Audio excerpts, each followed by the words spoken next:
ایک اور سوال جو ہمارے ہاں پوچھا جاتا ہے کہ بھئی جب ہم تدفین سے فارغ ہو جاتے ہیں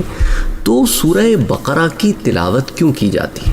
اور بعض دفعہ دیکھا گیا ہے کہ سر کے پاس کچھ قرآن پڑھتے ہیں، وہ کیا قرآن پڑھتے ہیں، پھر پاؤں کے پاس قرآن پڑھتے ہیں، وہ کیا قرآن پڑھتے ہیں۔ یہ کہیں ہمارے ہاں پاکستان انڈیا میں رائج تو کوئی چیز نہیں ہے، کیا اس کا کہیں حدیث سے بھی کوئی ثبوت ملتا ہے کہ نہیں؟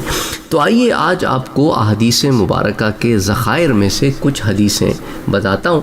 جس سے آپ کو پتہ چلے گا کہ یہ جو ہمارے ہاں ہوتا ہے اس کے پیچھے کون سی روایات ہیں۔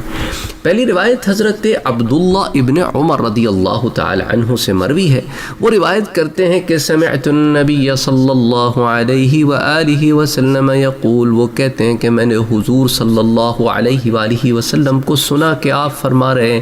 کیا فرمایا کہ اذا مات احدکم فلا تحبسوه واسرعوا به على قبره، جب تم میں سے کوئی فوت ہو جائے تو اسے روک نہ رکھو بلکہ اسے جلدی قبر تک لے جاؤ، اس کی قبر پر پھر کیا کرو، وَلْيُقْرَأْ عِنْدَ رَأْسِهِ بِفَاتِحَةِ الْكِتَابِ وَعِنْدَ رِجْلَيْهِ بِخَاتِمَةِ الْبَقَرَةِ فِي قَبْرِهِ۔ تو حضور نے فرمایا کہ اس کی قبر پر اس کے سر کی جانب تو سورہ فاتحہ پڑھو یہ، اور اس کے پاؤں کی جانب سورہ بقرہ کی آخری آیات پڑھو۔ اور اس روایت کو امام طبرانی نے المعجم الکبیر میں روایت کیا ہے، حدیث 31613۔ امام بیہقی سے شعب الایمان میں روایت کرتے ہیں، حدیث 9294۔ پھر اس کو امام دیلمی المسند الفردوس میں روایت کرتے ہیں، حدیث 1115۔ اور امام سیوطی اسے الدر المنثور میں روایت کرتے ہیں، جو آپ کی مشہور حدیث تفسیر کی کتاب ہے۔ اچھا، اسی طرح ایک اور روایت بھی آپ سے شیئر کرتا ہوں میں، اور حضرت عباس بن محمد بیان کرتے ہیں کہ انہوں نے حضرت یحییٰ بن معین سے قبر کے نزدیک تلاوت کلام مجید کے متعلق سوال کیا، تو انہوں نے فرمایا کہ ہمیں مبشر بن اسماعیل الحلبی نے عبد الرحمن بن علا بن لجاج سے، علا بن اللجاج سے، اور انہوں نے اپنے والد سے روایت کیا ہے، اور انہوں نے اپنے بیٹوں سے کہا کہ جب تم مجھے قبر میں اتارو اور مجھے تم لحد میں رکھو تو یہ کہو بسم اللہ وعلی سنت رسول اللہ صلی اللہ علیہ وسلم، اور پھر مجھ پر مٹی ڈالو۔ یہ جب کر چکو تو پھر اس کے بعد میرے سرہانے سورہ بقرہ کا ابتدائی حصہ اور آخری حصہ تلاوت کرو،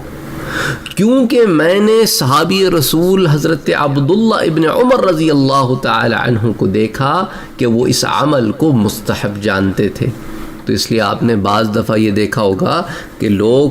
ابتدائی حصہ بھی سورہ بقرہ کا تلاوت کرتے ہیں، اس کے اوپر یہ حدیث دلیل ہے، اور آخری حصہ تلاوت کرتے ہیں تو اس پر یہ حدیث بھی دلیل ہے اور پچھلی حدیث بھی دلیل ہے، اور سورہ فاتحہ جو تلاوت کرتے ہیں تو اس پر پچھلی حدیث دلیل ہے۔ اور یہ جو حدیث ہے اسے امام بیہقی یا سنن الکبریٰ میں روایت کرتے ہیں، حدیث نمبر 6860۔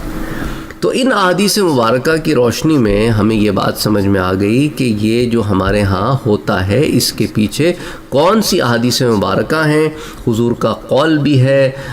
صحابہ کرام کا عمل بھی ہے۔ عبداللہ ابن عمر رضی اللہ تعالی عنہ صحابی رسول صلی اللہ علیہ وآلہ وسلم ہے۔ تو حضرت عبداللہ ابن عمر سے جب یہ چیز سامنے آ گئی ہمارے تو، اور اس کو جو رپورٹ کر رہے ہیں وہ تابعی ہیں، اور تابعی جو ہیں وہ اپنی اولاد کو بتا رہے ہیں، وہ اولاد تابعی بھی ہو سکتی ہے، تبع تابعی بھی ہو سکتی ہے، تو تابعی کے ہاں بھی عمل ہمارے پاس سامنے آ گیا، اور پھر آگے اسے بعد کے زمانے میں بھی ایک دوسرے کو رپورٹ کیا جا رہا ہے۔ تو بہرحال کہنے کا مقصد یہ ہے کہ یہ معاملہ جو ہے یہ عام تھا، جس کے بارے میں لوگ اگر سوال بھی کر لیتے تھے تو لوگ پھر ان لوگوں کی علم کے لیے یہ جواب انہیں دے دیا کرتے تھے۔